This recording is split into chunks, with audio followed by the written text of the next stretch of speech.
सत्सङ्गत्वे निस्सङ्गत्वं निस्सङ्गत्वे निर्मोहत्वं निर्मोहत्वे निश्चलतत्वं निश्चलतत्वे जीवन्मुक्तिः पुनरपि जननं पुनरपि मरणं पुनरपि जननी जठरे शयनम् इह संसारे बहुदुस्तारे कृपया पारे पाहि मुरा।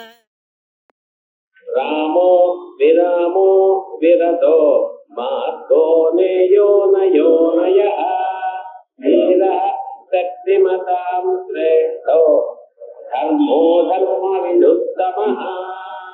அதனுடைய நாமாக்கள்ல ராமாவதாரத்தை குறிக்கக்கூடியதான அற்புதமான நாமாக்கள் இந்த ஸ்லோகத்துல சொல்லப்படுறது. வைகுண்டவாசி சித்திகர்த்தா உலகத்துல இருக்கிற சகல பிராணிகளுக்கும் சித்தி காலத்துல அவளுக்கு என்னென்ன வேணும் அதை கவனிக்கிறவர்.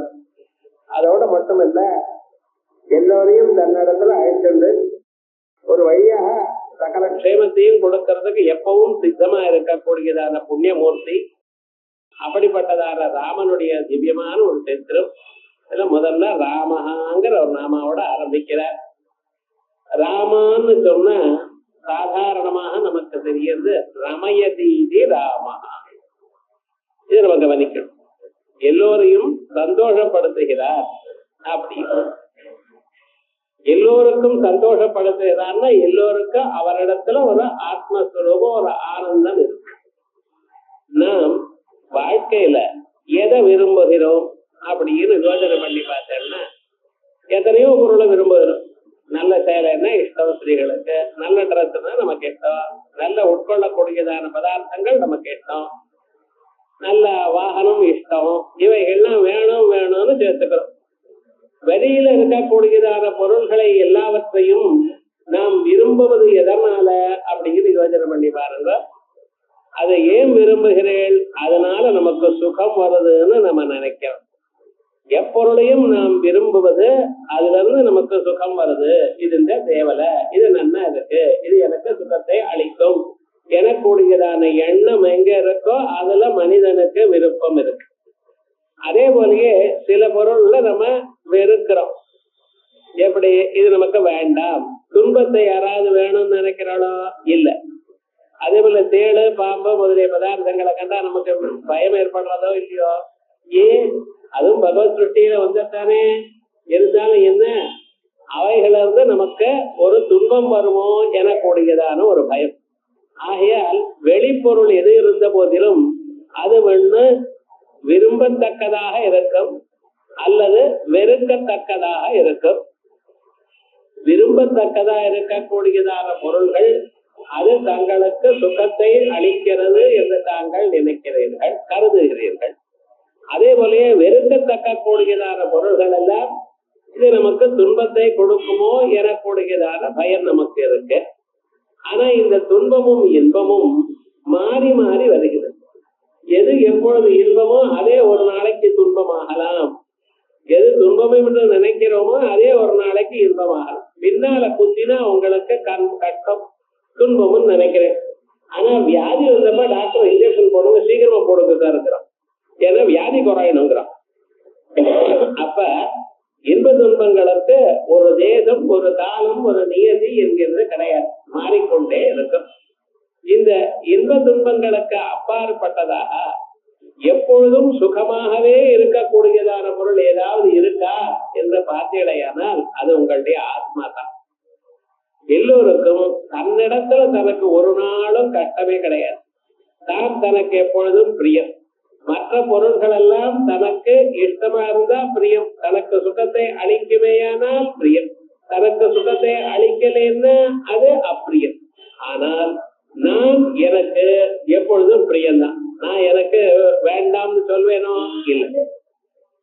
இப்படி எல்லோருக்கும் பிரியமான பொருள் இருக்க பார்த்தா அந்த பொருளுக்கு நாம் வேதாந்தங்களில் ஆத்மாங்கிறோம். இதே ஆத்மா தான் இங்க ராமஹாங்கிற பெயர்ல சொல்லப்பட்டது. ஏன்னா ரமயதி, எல்லோரையும் சந்தோஷப்படுத்துகிறார். எப்படி சந்தோஷத்தைப்படுத்துகிறார் அவர் அப்படின்னு கேட்டா, எல்லோருக்கும் ஆத்மஸ்வரூபமா இருந்து கொண்டு நிஜமான சந்தோஷம் இங்கத்தான் இருக்கப்பான்னு காட்டக்கூடியதான ஸ்வரூபம் ராமன். அதனால்தான் அவருடைய வாழ்க்கையில எத்தனை கட்டங்கள் வந்தாலும் அத்தனை கட்டங்களையும் நான் வாங்கி கொண்டேன். காட்டுக்கு அனுப்புறதோ அல்லது ஆரியா வியோகமோ, அதற்கு பிறகு அதுக்கு சகாயம் பண்ணினதான ஒரு பட்சியை கொல்லப்பட்டதோ, ராவணனை கொன்னதோ, இத்தனை பதார்த்தங்களும் அவ்வளவு கட்டங்கள் வந்த போதிலும் அவர் அவைகளை சந்தோஷமாக ஏற்றுக்கொண்டிருக்கார். காரணம் என்னன்னா உள்ள சந்தோஷம் இருக்கு. ஞாபகம் வச்சுக்கோ, மனுஷனுக்கு சந்தோஷம் வெளிப்பொருளால் இல்லை. வெளிப்பொருளால் வருது என்று நினைக்கிறதெல்லாம் அவனுடைய அஞ்ஞானம், அறியாமை. நிஜமான சந்தோஷம் உங்களிடத்துலதான். எப்பொழுதும் தாங்கள் சந்தோஷமா இருக்கிறது தாங்கள் முயற்சி பண்ணணுமே தவிர அப்பொருள் வந்தா சந்தோஷம்னா வந்த பொருள் போனா துக்கம். எப்பொழுதுமே உங்களுக்கு சந்தோஷம் இருக்கணுமே, ஆனால் உங்களிடத்துல உங்களுக்கு சந்தோஷம் வரணும். தங்களுடைய ஆத்மஸ்வரூபத்தை தாங்கள் அறியணும். அந்த ஆத்மஸ்வரூபம் தான் ராமஹாங்கிறது. பகவான் என்ன பண்ணினார், தத்ரட்வா ததேவானோ பிராவிதது அப்படின்னு சுருத்தி சொல்றது. உலகங்களை படைத்தார், படைத்த உலகங்களுக்குள் தான் பூந்து கொண்டார். அதே போல உங்களிடத்துக்குள்ளே அவர் பூந்து கொண்டிருக்கார். எப்படி பூந்து கொண்டிருக்கார்? இருக்கேன் எனக்கூடியதான எண்ணத்திலையும், தோணுகிறேன் எனக்கூடியதான எண்ணத்திலையும், ஆனந்தமா இருக்கு எனக்கூடியதான எண்ணமாகவும் நமக்கு அவர் இருக்கிறார். ஆனா நான் இருக்கேன் நமக்கு தெரியாது, நமக்கு இருந்தது தோணுகிறது. ஆனா நான் ஆனந்தமா இருக்கேங்கிறது மட்டும் நமக்கு மறைக்கப்பட்டது. இந்த ஆனந்தம்ங்கிற அம்சம் நமக்கு மறைக்கப்பட்டிருப்பதனால்தான் காலமே எழுந்து அதற்காக தேடிக்கொண்டிருக்கேன். காபி சாப்பிட்டா சந்தோஷமா இருக்குமா, ஹிந்து பேப்பர் படிச்சா சந்தோஷமா இருக்குமா, வேற எங்கேயாவது போனா சந்தோஷமா இருக்குமா, கிரிக்கெட் பார்த்தா சந்தோஷமா இருக்குமா, இப்படி தேடிட்டு இருக்கேன் நீங்க. ஆனா அதுல எங்கேயும் சந்தோஷம் கிடைக்கல. அசாஸ்வதமான ஒரு சந்தோஷம் அப்பப்ப கிடைக்கிறதே தவிர நிஜமான சந்தோஷம் கிடைக்கல. அந்த நிஜமான சந்தோஷம் பூர்ணானந்த வடிவம் ராமனா உங்க இதயத்துக்குள்ள இருக்கார். ஆனால்தான் முதல்ல அர்த்தம் என்ன சொன்ன, ராமயதி ராமா. ரெண்டாவது ரமணீயத்வாத் ராம, மிக அழகானவர். பும்சம்மோகன ரூபாய புண்ணிய ஸ்லோகாய மங்களம். பும்சம்மோகன ரூபாய, மனுஷாளுக்குள்ளேயே ரொம்ப அழகாம். அழகுன்னு சொன்னாலே சாதாரணமா ஸ்திரீகளை சொல்வதுதான் வழக்கம். ஸ்திரீகள் தான் அழகா இருக்காங்க. அழகுங்கிறது சாதாரணமா சொல்ல மாட்டேன்.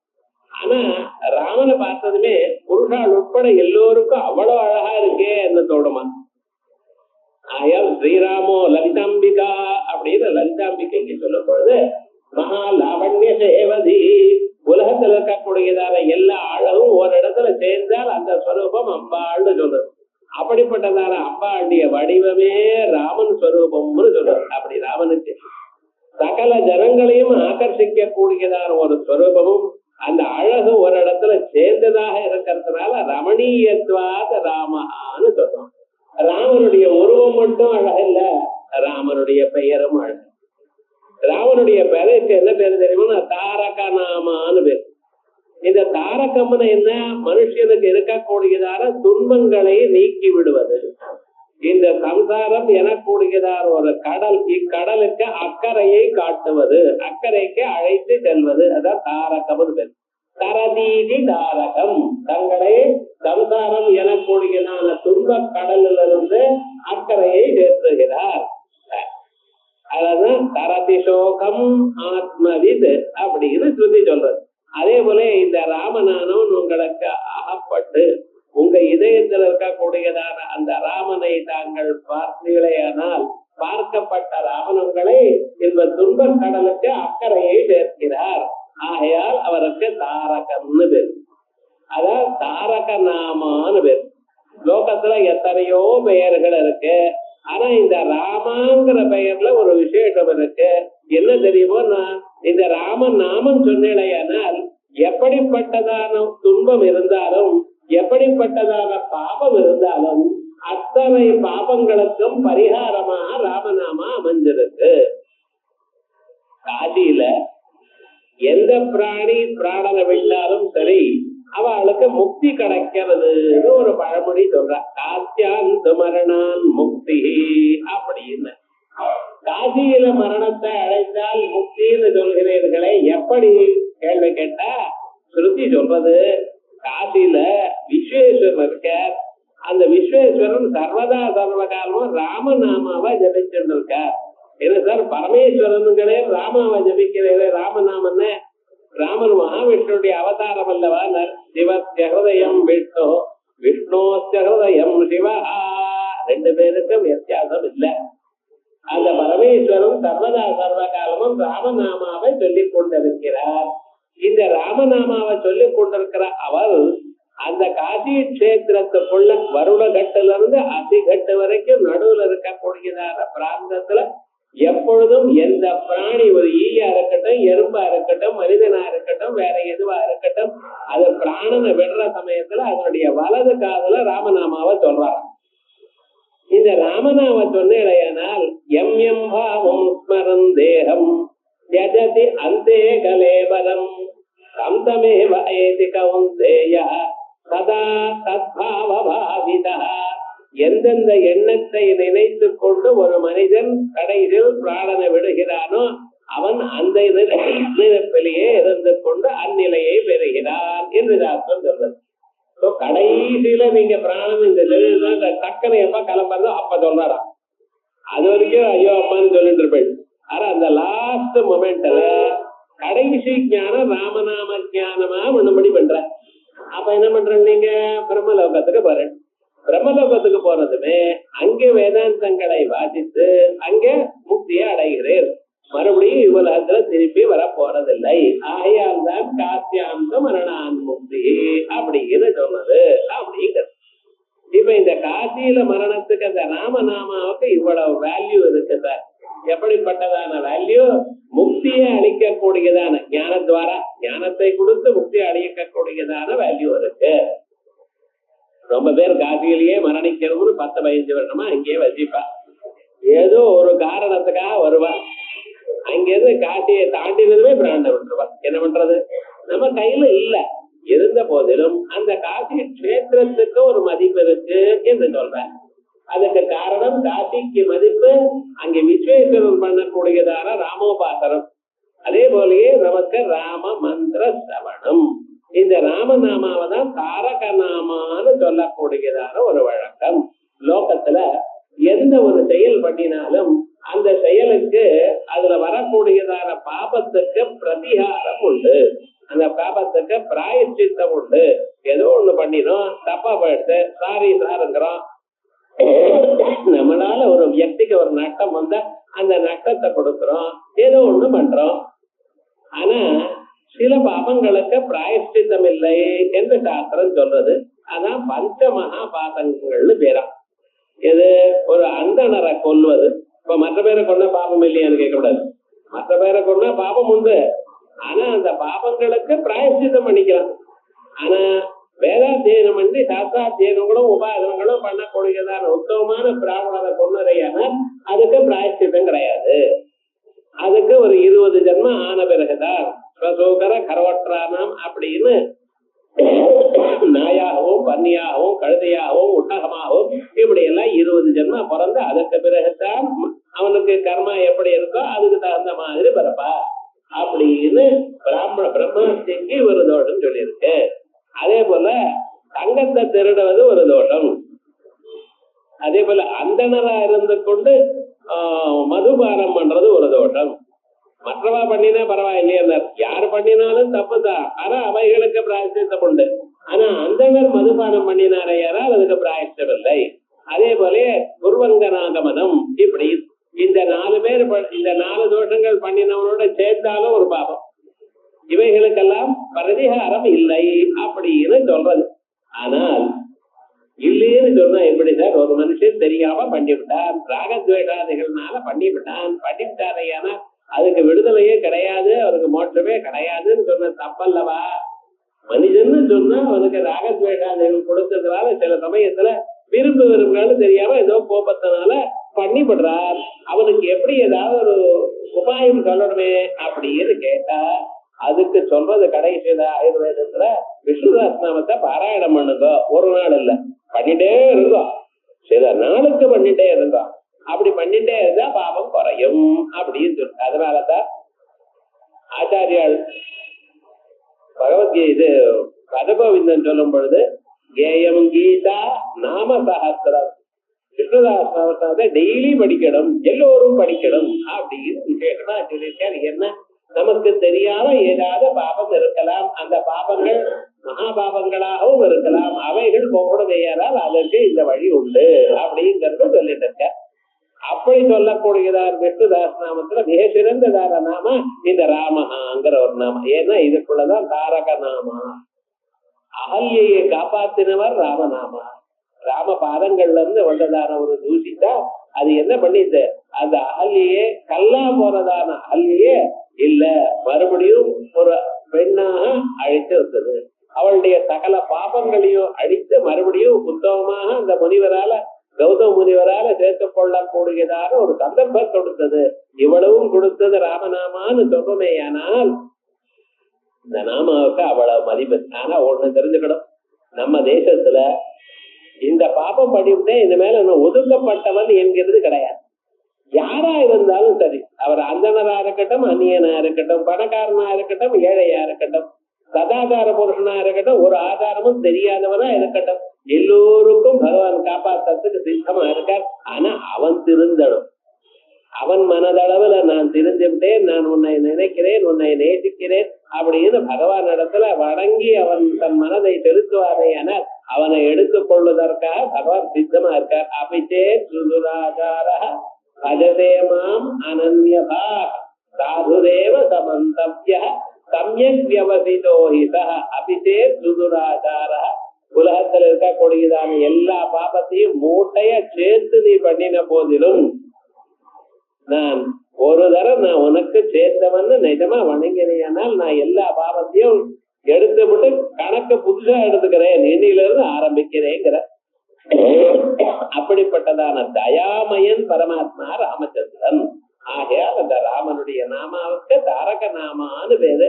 இப்படி ரமணீயத்வார், இதுதான் அழகுன்னு பேர். அழகு என்று சொன்னால் வடிவத்தில் அழகு இல்ல, மற்றதுல வடிவ அழகு இல்ல. அழகு என்று சொன்னால் அந்த மனதுல இருக்கக்கூடியதான ஒரு அழகு, அந்த எண்ணம். யாரா இருந்தாலும் நம்ம காப்பாற்றும், யாரா இருந்தாலும் ஒரு சகாயம் பண்ணும், நாளான முடிஞ்சதான ஒரு தானம் பண்ணும், அது பார்க்கணும். எல்லா மனிதர்களும் இதை தெரிந்து கொள்ளணும். நம்மளால முடிஞ்சது நல்ல வழக்க கொடுக்கணும் அப்படிங்கிற ஒரு எண்ணம் இருந்தா போறோம். அது எவ்வளவு முடியுதோ அவ்வளவு கொடுப்போம், எல்லாத்தையும் கொடுக்கணும்னு சொன்னோமா இல்லையே. ஆனா எப்பொழுதும் இந்த எண்ணம் மட்டும் மனிதனுக்கு இருக்கணும். நம்மளால முடிஞ்ச சகாயம் யாருக்காவது பண்ணிக்கொண்டே இருக்கணும் வாழ்நாள்ல. ஒவ்வொரு நாளும் இன்னைக்கு நான் என்ன நல்லது பண்ணினேன்னு நினைக்கணும் ஒவ்வொருவரும். இது பண்ணிக்கொண்டே இருந்தேன்னா வாழ்க்கையில அவன் முன்னேறுவார். இந்த ஒரு ஸ்வரூபம் ராமன் நினைச்சார். ராமன் சொல்லும் பொழுது அவர் ஏதாவது ஒரு சின்ன சகாயம் பண்ணாலும் அதை 100 தரம் 10 பேர் சொல்லிட்டு இருப்பாராம். சதமப்யுபகாராடா, ஒரு சின்ன உபகாரமா இருந்தாலும் 100 தரம் சொல்வாராம். அதே போல எவ்வளவு பெரிய அபகாரம் பண்ணினாலும் அதை கண்டேன்னு எச்சதே கழுத்திலேயே வச்சுப்பாரா, யாருக்கும் சொல்ல மாட்டார். தனக்கு ஒருத்தர் பண்ணினால தீங்க யாருக்கும் சொல்ல மாட்டார். ஆனா தனக்கு ஒரு சின்ன உபகாரம் பண்ணினாலும் அதை கொண்டாடுவாராம். அந்த நில மனப்பான்மை நமக்கு இருக்கணும். ஆனா நம்ம ரிவர்ஸ்ல இருக்கோம். யாராவது ஒரு வார்த்தை ஒரு நாளைக்கு தெரியாம சொல்லிவிட்டோம், அவன் அப்படி சொன்னானே நான் 1000 தரம் 10 பேருக்கு சொல்றேன். நமக்கு பண்ணினதான உபகாரத்தை சொல்றதில்லை.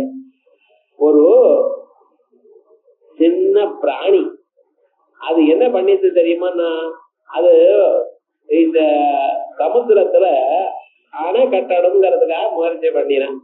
யாரு, இந்த குரங்குகள்லாம் சேர்த்து. குரங்குகள்லாம் முயற்சி பண்ணும் பொழுது குரங்குகளுக்கெல்லாம் என்னென்ன, இதெல்லாம் கல்லை எடுத்துட்டு போய் கொடுக்கும். நீலன்னு ஒரு குரங்கு அதை அப்படியே தொட்டு தொட்டு போடும். ஏன்னா அதுக்கு ஒரு வரம். அந்த குரங்கு தொட்டு ஜலத்துல ஒரு கல்லை போடுமே, ஆனால் அந்த கல்லை வந்து முதக்கமே தவிர முழுகாதுங்கிற ஒரு வழக்கம், ஒரு வரம் அதுக்கு குரங்கோடது. ஆகையால் எல்லா குரங்கும் பெரிய பெரிய குரங்கெல்லாம் அனுமார உட்பட எல்லாம் பண்ணிட்டா பெரிய பெரிய கல்லெல்லாம் கொண்டு வந்து கொடுக்கும். அங்க கொண்டு போனா அந்த குரங்கு தொடுவார், தொட்டதுமே அங்க வைப்பார். அது அப்படியே உன்னோட ஒண்ணு ஒட்டிட்டு இருக்குமா. அதான் ராமசேதுன்னு சொல்றோம். இங்க இருந்து ஆரம்பிச்சு லங்கை பரியந்தம் ஒரு சேதுவை கட்டினா குரங்கள்ல. அப்ப ஒரு அணில் பார்த்ததாம், அதுக்கு ஒண்ணும் தெரியாது பாவம்.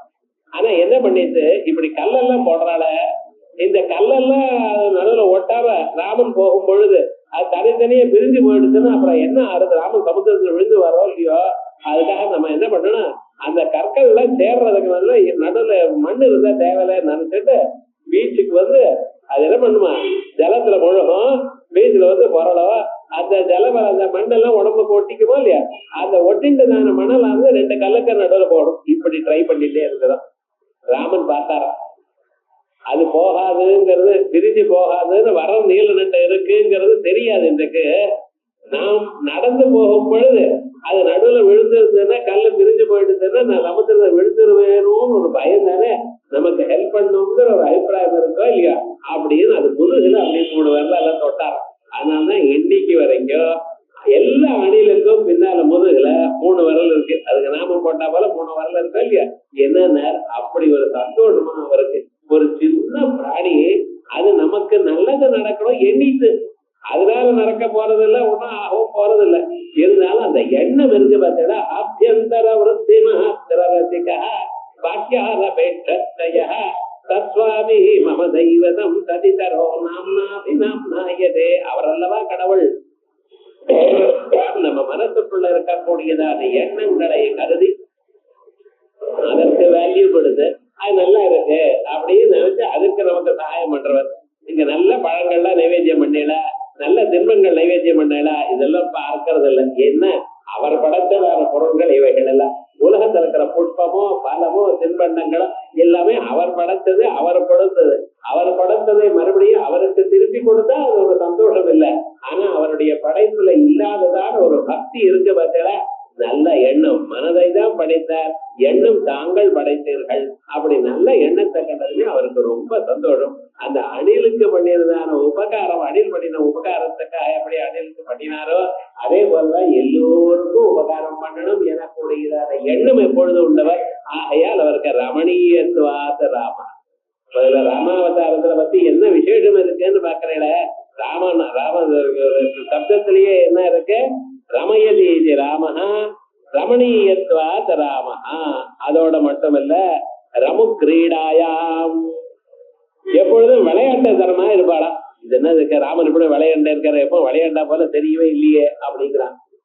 சர்வதா தவ ஆத்ம கிரீடா ஆத்மரத கிரியாவான் ஏஷ பிரம்ம விதுத்தமஹா அப்படின்னு ஆத்ம கிரீடா ஆத்மரதி. சர்வதா சர்வ காலமும் ஆத்மாவனிடத்திலேயே சந்தோஷப்படுறது விளையாடி கொண்டே இருக்காரா.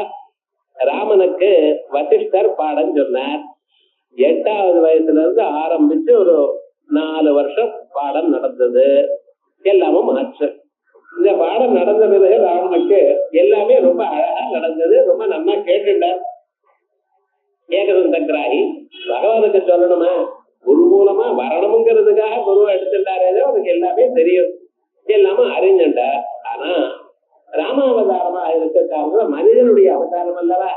ஆகையால் அவர் தான் மனிதன் எனக்கூடியதான எண்ணத்திலேயே இருந்தவர். 12 வயசுல ராமனை விஸ்வாமித்திரர் அழைத்து செல்கிறார். அழைத்து செல்வது ராமனுக்கு தெரியாத விஷயங்களை நான் சொல்றதுங்கிறது இல்ல, தன்னிடத்துல இருக்கக்கூடியதான படிப்பை பகவானுக்கு சமர்ப்பணம் பண்ணணும். வசிஷ்டரும் அதுதான் பண்ணினார். அது இத்தனை வருஷமா சேர்த்து வச்சது ராமனுக்கு கொடுத்தார். அதே போலயே நானும் தபசக்தியினால புதுசான எத்தனையோ விஷயங்களை அறிந்திருக்கேன், எத்தனையோ அஸ்திரங்களை எல்லாம் அறிந்திருக்கிறேன். அதையெல்லாம் பகவானுக்கு கொடுக்கணும் எனக்கூடியதான எண்ணத்துல தான் அழைத்துட்டு போறேன். இவர் அழைத்துட்டு போனா அதுக்கு பகவான் யஜ்ஞ சம்ரட்சணம் பண்ணி கொடுத்த மாரீச்சுபாவெல்லாம் வதம் பண்ணினார். எல்லாமும் ஆயிடுது. அதே போலயே அவர் எதிர்பாராம சீதா தேவியருடைய கல்யாணமும் பண்ணியாச்சு. மறுபடியும் கொண்டு வந்து விட்டார். அது வரைக்கும் விஸ்வாமித்திரருடைய பார்ட் அதோட சரியா போச்சு. விஸ்வாமித்திரர் அதுக்கப்புறம் ராமாயணத்துல வரவே இல்லை. என்னடா செய்தார். ஆனா ஒரு நாளைக்கு அதுக்கு பின்னால் விஸ்வாமித்திரர் வரா.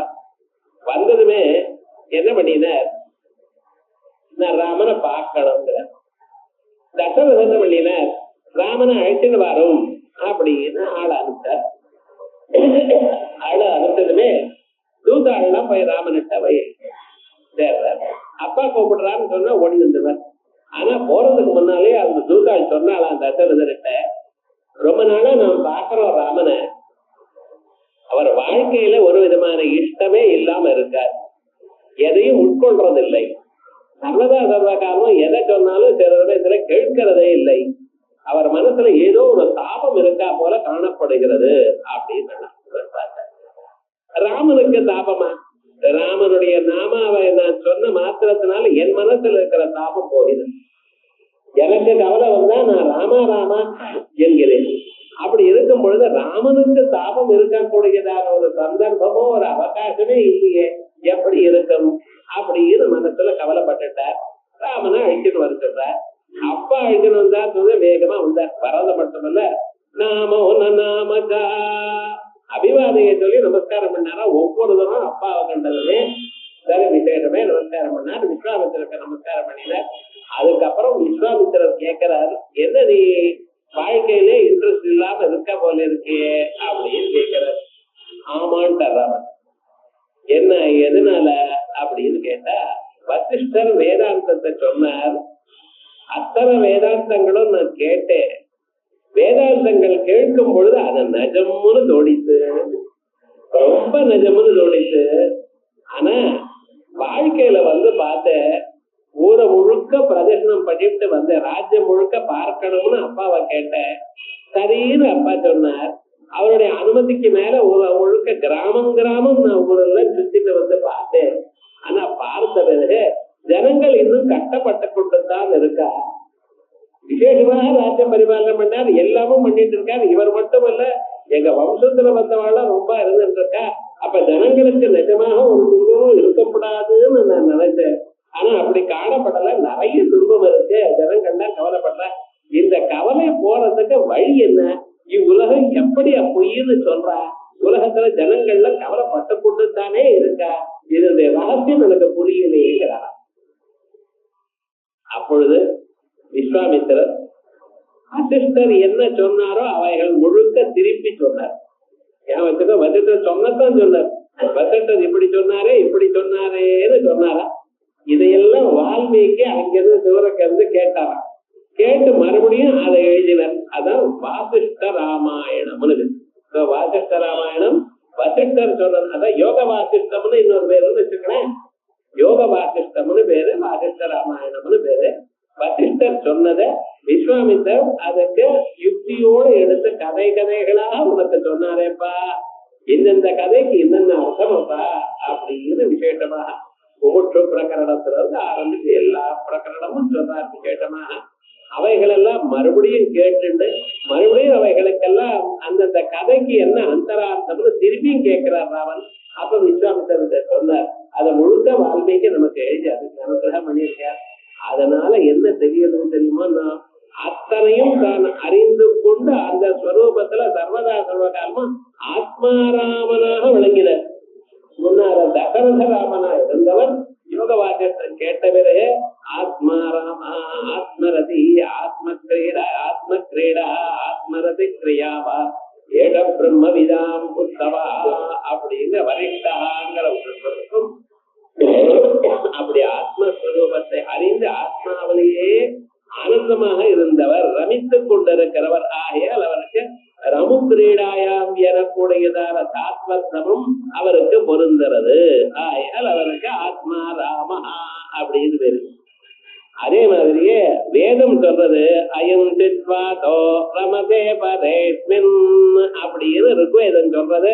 ஆகையால் அப்படிப்பட்டதான ரமதே பரே அஸ்மின் பரபிரம்மத்தினிடத்துல எப்பொழுதும் ரமித்துக் கொண்டிருப்பதனால் அவருக்கு ராமன் என்று பெயர். ஞாபகம், யார் பரபிரம்மத்துல ரமிக்கிறாளோ அவளுக்கு லௌகிகமான காரியங்கள் வெகு அழகா பண்ணுவான். நாம நினைக்கிறோம் எப்பொழுதும் அவன் பிரம்மத்தையே நினைச்சிருந்தா லௌகிக காரியங்கள் மறந்து போயிடுமோன்னு கிடையாது. பர்ஃபெக்டா இருக்கிறவன் ரொம்ப பர்ஃபெக்டா பண்ணிட்டு இருப்பான். சைக்கிள் நன்னா தெரிஞ்சவன் பேலன்ஸ் இருக்கணும், ரெண்டு கையை விட்டு போவான், கீழே விழ மாட்டான். சார் கீழே விழுறது யாருன்னா ரெண்டு கையும் வச்சுட்டு பத்திரமா இங்கேயும் இங்கேயும் பார்த்துன்னு போற பார்த்தா அவன் தான் எங்கே முட்டப்படாதோ அங்கே முட்டுவான். ஏன் தான் தெரியாது விவகாரம் முழுக்க. ஆனா எல்லாத்தையும் விட்டு மறந்து பிரம்ம பகவத்தினிடத்துல மனசை சேர்த்து கொடுத்தவன் அவன் எந்த காரியமா இருந்தாலும் அது எப்படி பண்ணணுமோ அப்படி பண்ணுவான்.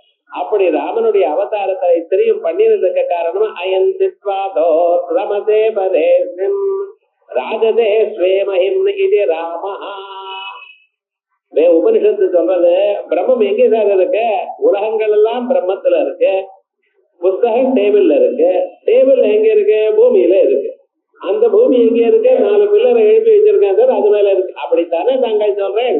எந்த பொருளை கேட்டாலும் அப்பொருள் எங்க இருக்கு என்றதான ஒரு கேள்வி நம்ம மனசுல உதிக்கிறது. அதற்கு சமாதானம் இங்க இருக்குன்னு சொல்றோம். வேட்டி எங்க இருக்குன்னா தோள்பட்டை மேல இருக்குன்னு சொல்றேன். தோள்பட்டை எங்க இருக்கு? சரீரத்துல இருக்கு. சரீரம் எங்க இருக்கு? சேர்ல இருக்கு. சேர் எங்க இருக்கு? பூமியில இருக்கு. எப்பொருளை கேட்டாலும் அப்பொருள் எங்க இருக்கு என்கிறதுக்கு ஒரு சமாதானம் இருந்து கொண்டே இருக்கு. ஆனா பிரம்மம் எங்க இருக்குன்னு கேட்டான். மத்தானி சர்வபூதானி நகமத்தானி பாரதா. எல்லாமும் என்னிடத்துல தான் அப்பா இருக்கு. ஆகாசத்தில் எல்லா பொருள்களும் இருக்கு. ஒரு ஸ்பேஸ் இருந்தா அங்க பொருளை வைக்கிறோம். ஆனா அந்த பொருளானது அந்த ஸ்பேஸ் எங்க இருக்குன்னு எங்க சொல்வேன். அதே போலயே பிரம்மம் எங்க இருக்கு என்கிற கேள்விக்கு இங்க இருக்கு அங்க இருக்கு என்று சொல்ல முடியும். எங்கும் இருக்கு, தன்னிடத்துல தான் இருக்கு. அந்த பிரம்மமானது அதுக்கு வேறையாக இன்னொரு இடம் சொல்ல முடியலையே, தன்னிடத்திலேயே தான் இருக்குன்னு சொல்றதுனால ராஜதே ஸ்வேமஹிம்னி அதவான மஹிம்னி அல்லது வேற எங்கேயும் இல்ல, தன் வீரியத்திலேயே நான் இருக்கார் என்று சொல்ல வேண்டியதான். ராமோ ரமயதாம் சிரேஷ்டா. உலகத்துல சந்தோஷப்படுத்தக்கூடியதான வியக்திகள்ல ராமன் மிக சிறந்தவர்னு ராமாயணமே சொல்றது. அதே போலயே குணாபிராமம் ராமம் சுந்தரகாண்டத்துல சொல்லும் பொழுது அனுமார் சீதாதேவிக்கு ராமனை பத்தி சொல்லுன்னு கேட்கிறா சீதாதேவி. எதற்குன்னு அவர் சீதாதேவிக்கு நம்பிக்கை ஏற்படணும். நான் ஒரு குரங்கா வந்திருக்கேன், அவளுக்கு எப்படியாவது பேசணும். ஏன்னா அங்க இருக்கக்கூடியதான பரிஸ்திதிகளை கண்டதுமே நான் எதையும் சொல்லாமல் நான் மறுபடியும் வந்துட்டேனே, ஆனால் அந்த அம்மா பிராணனை விட்டுவிடுவா. ஆகையால் நான் வந்த செயலானது வீணாக போகிவிடும் என்பதற்காக ராமனை பத்தி சொல்லித்தான் போகணும் என்று கருதினார். எப்படி பேசுவது? சம்ஸ்கிருதத்துல பேசினாலோ அவர் ராவணன் என்று நினைப்பா, அல்லது வேற பாஷையில பேசினாலோ அவளுக்கு புரியவோ புரியாதோ. எப்படி சொல்ற? என்ன பேசுறது? எப்படி பேசுறது? ஒண்ணும் தெரியல. கடைசியில ஆரம்பிச்சார். ராமாயணத்தை சொன்னாதான் சரியா வரும். தசரதோ நாம சதகுஞ்சர வாதிவான் அப்படின்னு ஆரம்பிச்சு தசரதர் அப்படிங்கிற சக்கரவர்த்தி இருந்தார். அவருக்கு 4 பிள்ளைகள். அதுல ராமன், லட்சுமணன், பரதன், சத்ருகன் இப்படி வரிசையா பேசிட்டே அவருக்கு சீதாதேவின்னு ஒரு மனைவி இருந்தா. அவ அப்பா வார்த்தகத்தினால காட்டுக்கு வந்தார்.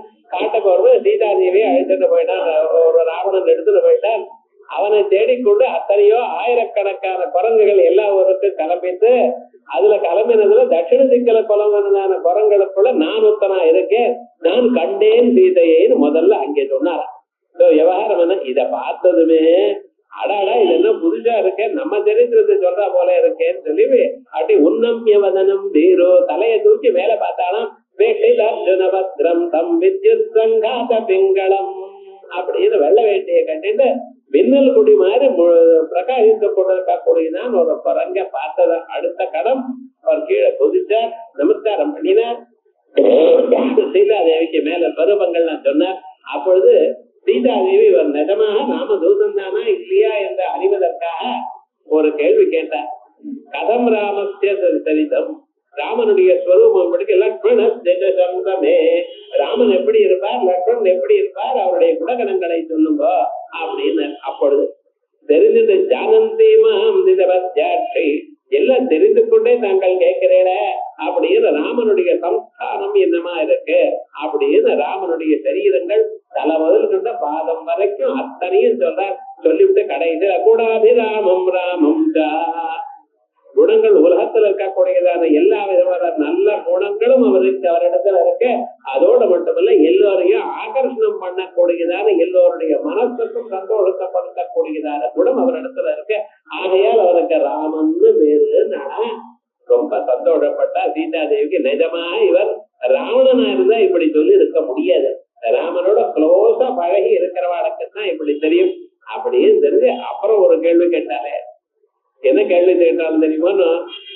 ராமன் மனுஷன், சுக்ரீவன் குரங்கு, நரவானரங்களுக்கு எப்படி ஃப்ரெண்ட்ஷிப் ஏற்பட்டதுன்னு கேள்வி கேட்டது. இது நீங்க ராமாயணம் எத்தனை நேரம் படித்தாலும் இந்த டவுட்டே வராது. ஏன்னா நம்ம வாசிக்கிற காலத்திலேயே இது ஒரு கதை அப்படின்னு தானே வாசிக்கிறோம். சினிமா கதை மாதிரி தானே வாசிக்கிற ராமாயணத்தை.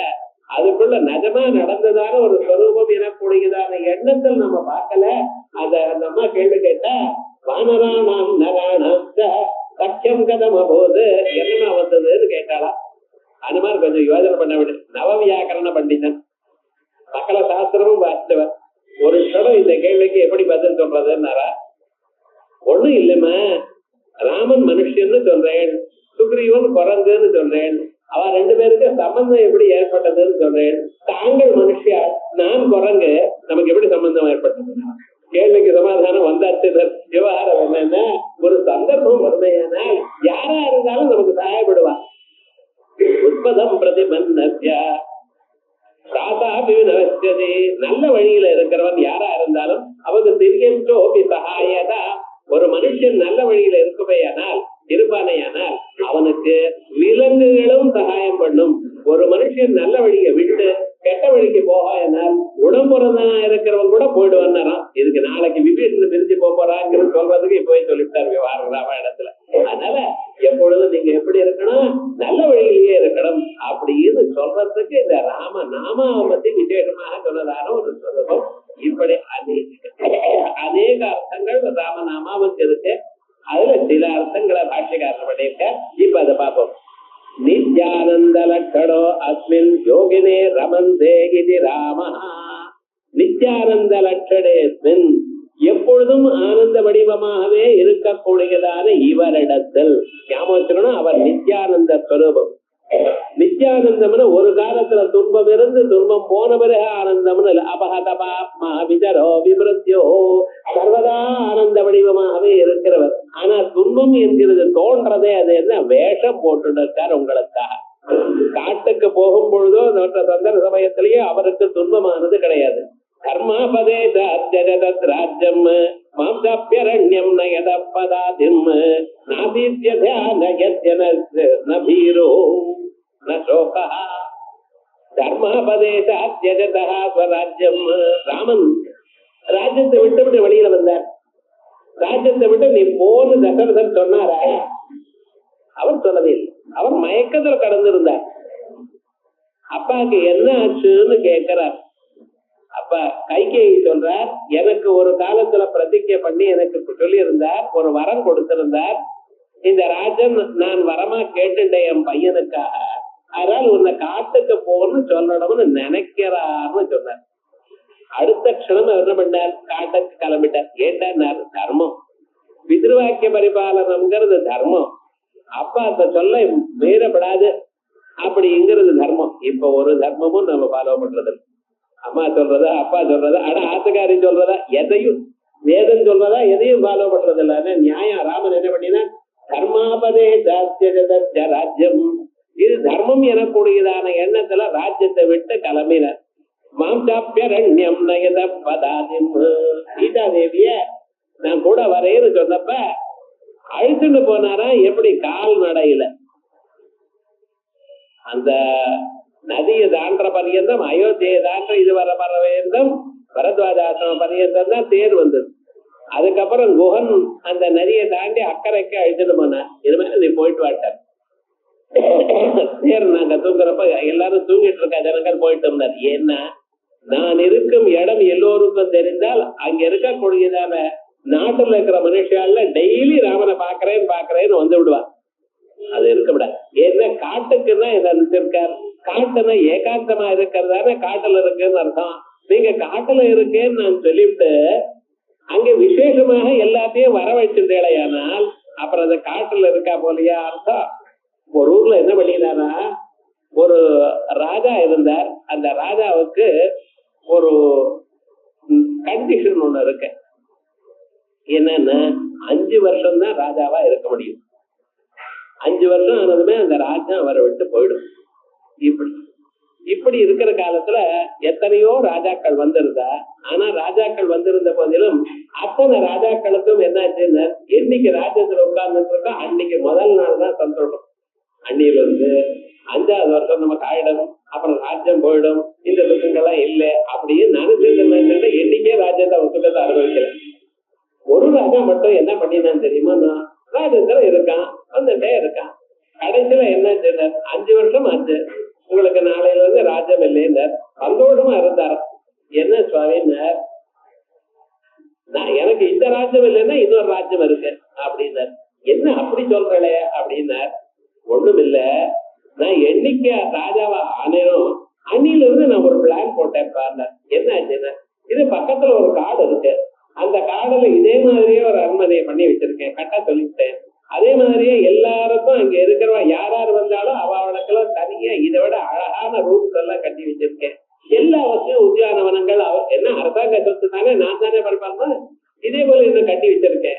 நாளைக்கு இங்க இருந்து அங்கே போவேன், இந்த ஜனங்கள்லாம் இங்க இருக்கிறத விட அதோட அழகான பேலஸ் எல்லாம் அங்க நான் கொடுத்துருக்கேனோ இல்லையோ அவளுக்கு எல்லாம் அங்க இருந்துட்டு போற, இங்க அடுத்த வருஷம் ராஜாவுக்கு தான் ஒண்ணும் இருக்காதுன்றான்.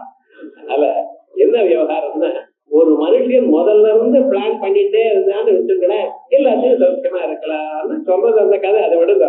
அதே மாதிரி என் ராமன் என்ன பண்ணினார் தெரியுமா, அவர் சீதா தேவியோ அழைச்சிட்டு வரும் பொழுது அது வரைக்கும் வந்தவரை இனிமேல யாரும் வரப்படாதுங்க, ஏன்னா யாராவது இங்க வருவையானா நான் காட்டுல இருக்கணும்னு சொன்னதானே எங்க அப்பா, வார்த்தை கெட்டு போயிடுமப்பா. ஆகையால் நான் காட்டுல இருக்கணும், காட்டுல இருக்கக்கூடியதான் நான் ஏகாந்தமாக இருக்கணும். ஏகாந்தமா இருக்கிறவையானா தேரோட தேரோட்டிக்கு கூட தெரியப்படாது இவர் எங்க இருக்காங்கிறது.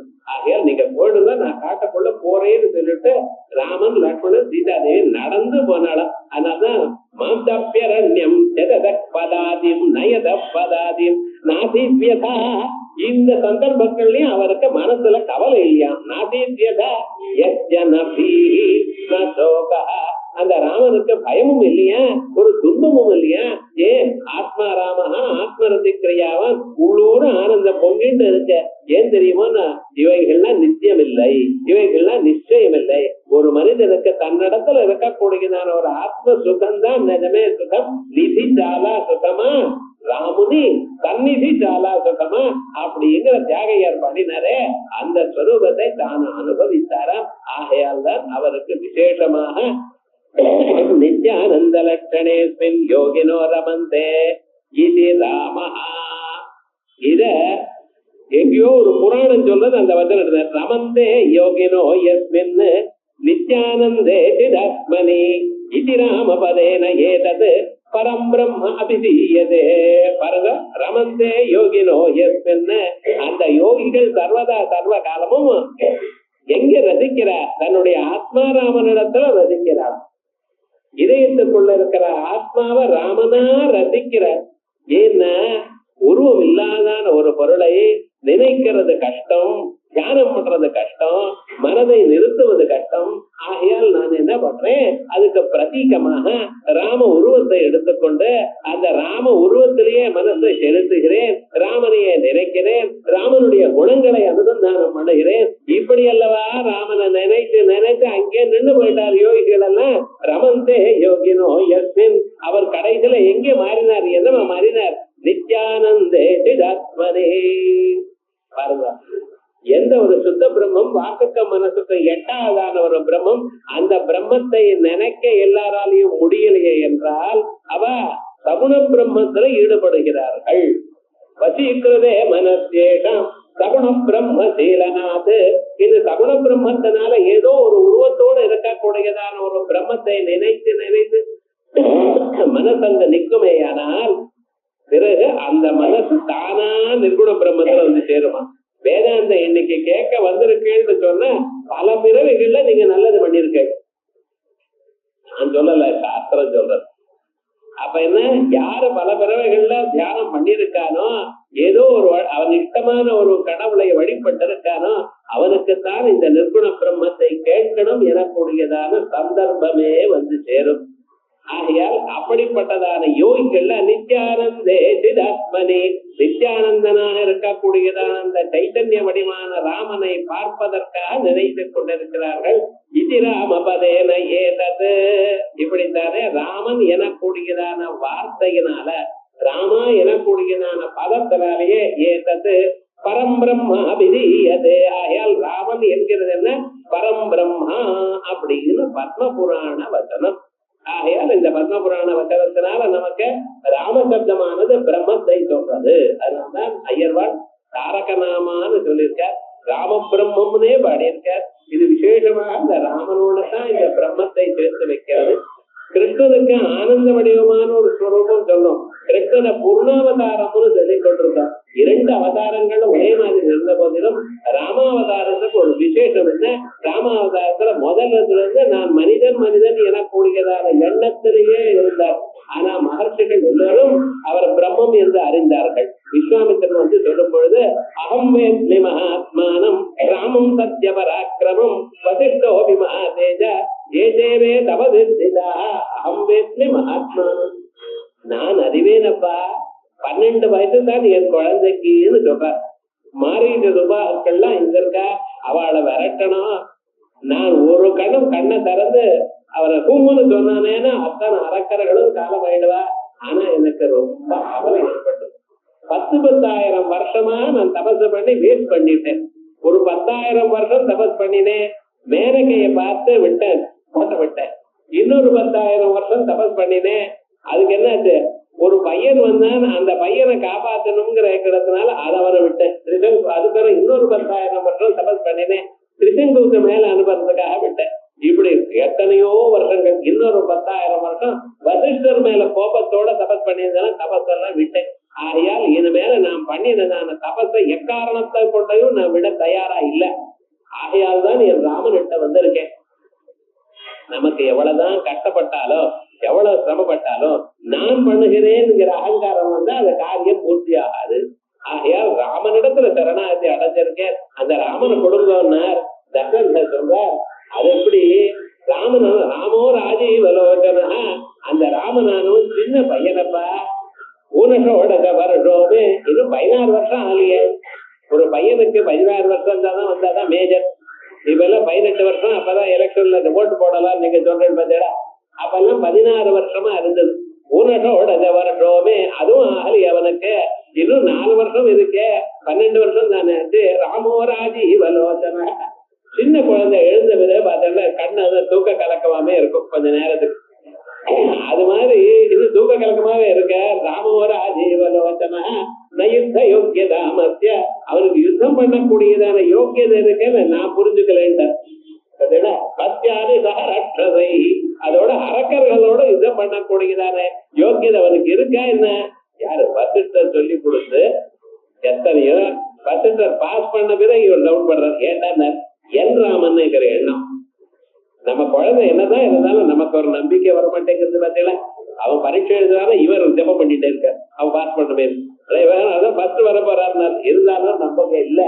அதே மாதிரி ராமன் மேல நம்பிக்கை இல்லாம இப்படி பேசினாரா? விஸ்வாமித்திரன் சொல்ற, அப்படி சொல்லாதீங்க. அகம் வேத்மி மகாத்மானம், ஊனஷோட வருஷோமேனு 16 வயசு ஆகலைங்கிற. அதுக்கு ஆன்சர் அகம் வேத்மி மகாத்மானம், நான் அறிந்தேன் அவர் மகாத்மான்னு. ஏதோ ஒரு சாதாரண மனுஷன், பெரும் ஆள் அவர். மகான்னா பெரும், ஆத்மா ஆள். அவர் பெருமாள் ஐயா. எதிர்க்க வந்திருக்கிறவர் என்னோ சாதாரண உங்க காலத்துல விளையாடுற குழந்தைன்னு நினைக்காதீங்க.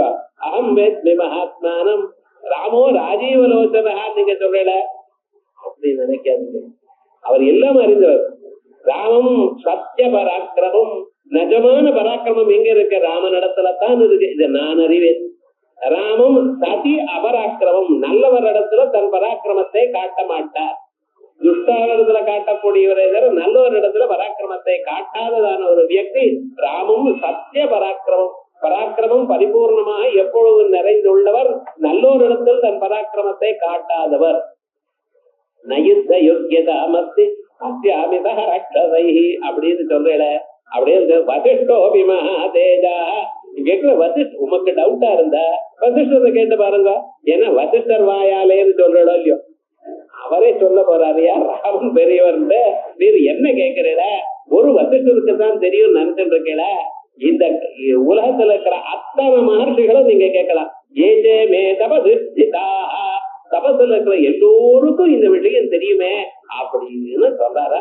அது மாதிரி சகல பதார்த்தங்களும் எல்லாம் அறிந்ததான ஒரு மகாத்மா, எல்லோராலையும் சொல்லக்கூடியதான ஒரு மகாத்மாவா அந்த ராமன் இருந்தார். ஆகையால் பரம் பிரம்மாபிதீயதே, பத்மபுராணே. அதோட இல்ல, ஸ்வேச்சையா ரமணீயம் வபோ வஹன்வா தாசரதி ராம.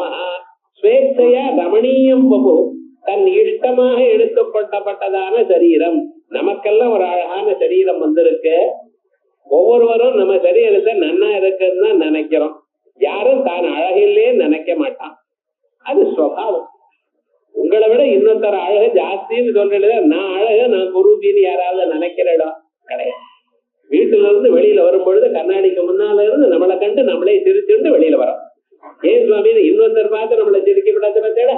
அப்ப நமக்கு நம்மளே சிரிச்சுக்கிறோம், நான் நல்லா இருக்கேன், ரைட், அழகா இருக்கு அப்படின்னு பார்த்துட்டு வரோம்.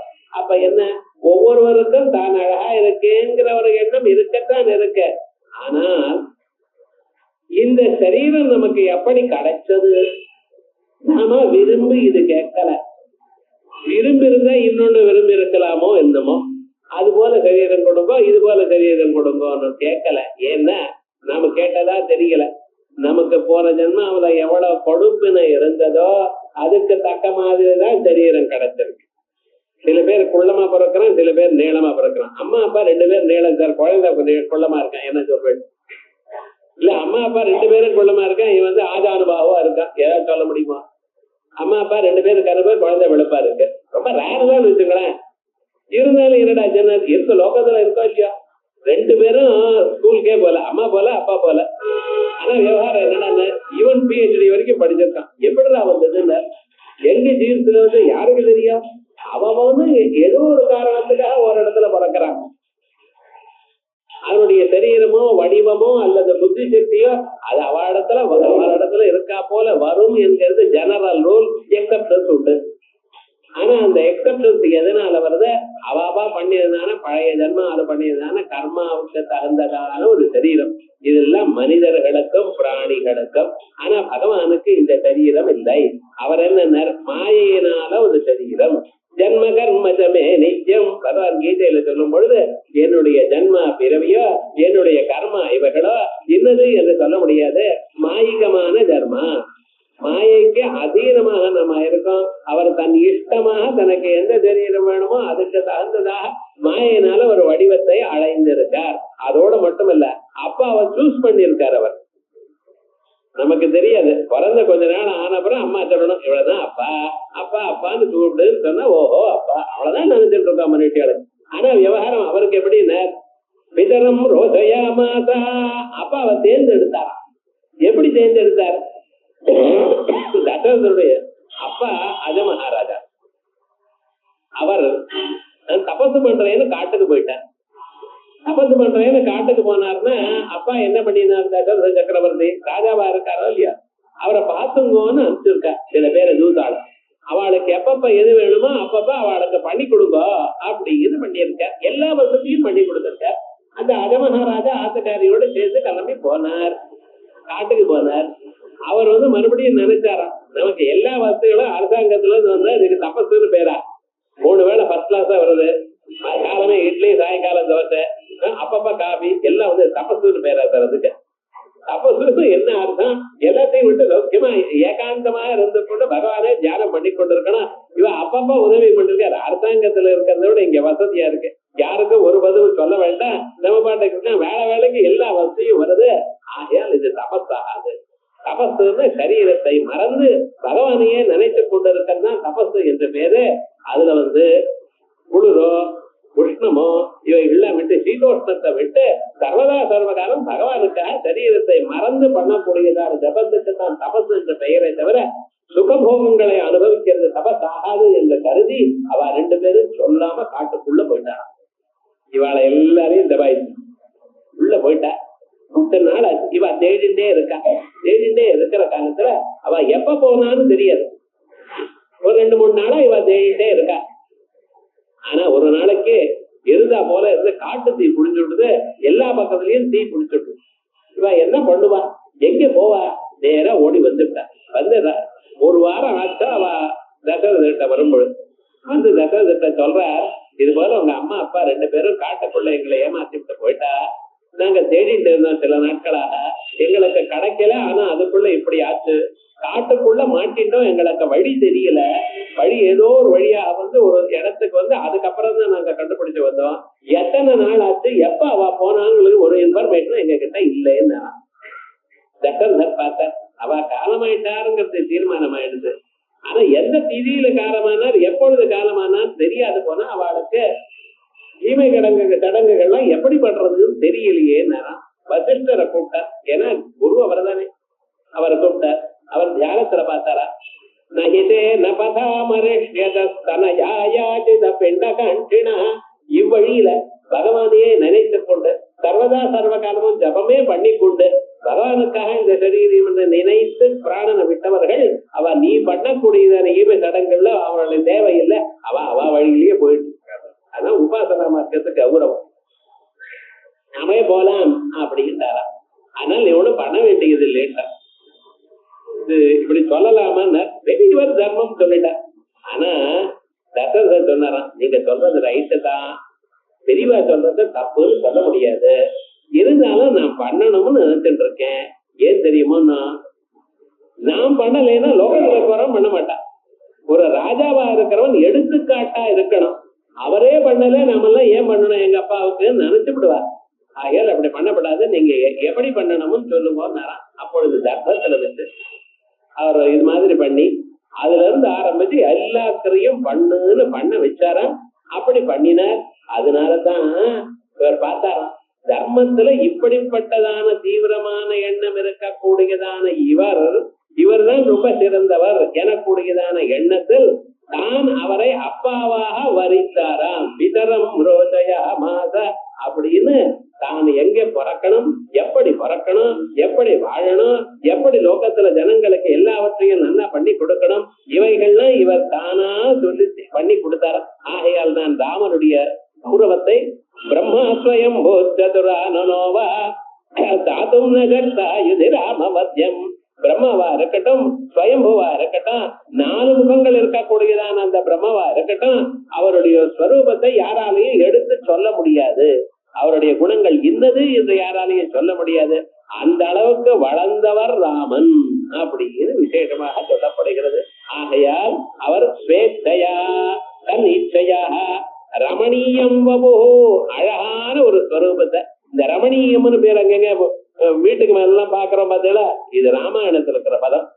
ரமணீயம் வபு, இந்த அழகுன்னு சொன்னா அது மாதிரி எம் ராமம் நபத்யது எம் நபத்யதி நெஞ்சிதே சுவாத்மாப்யேனம் விகர்ஹதே.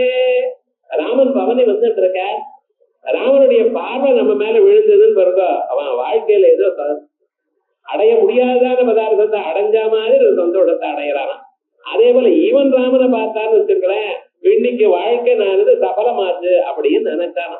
அப்படி அந்த ராமனுடைய ஸ்வரூபம் ரமணி எம்பபோ வஹன்வா இதுக்கு எடுத்து கொண்டதுனால அவனுக்கு ராமன்னு பேரா. பகவானுக்கு ராமன்னு பேரு. இத்தனை காரணங்கள் சொன்னேன். ஆனா இது மட்டும் இல்ல, இது நிறைய காரணங்கள் இருக்கு. நமக்கு விஷ்ணு தரிசனம் ஆகணுமோ இல்லையோ, அதனால இதோட ராமனை நிறுத்திப்போம். நாளையில இருந்து விராமோ விரதோ மார்கோனே யோ நயோ எல்லாம் ராமனை பத்தி தான் சொல்ல போறேன். இந்த நாமாக்கள் எல்லாமே ராமாவதாரத்தை சொல்லக்கூடியதான நாமாக்கள் தான் இது. வீரசக்திபதாம் சிரேஷ்டோ தர்மோ தர்ம விதுத்தமஹா, அது வரைக்கும் ராமாயணத்துல ராமனை பத்தி சொன்னதான ஸ்வரூபம் தான்.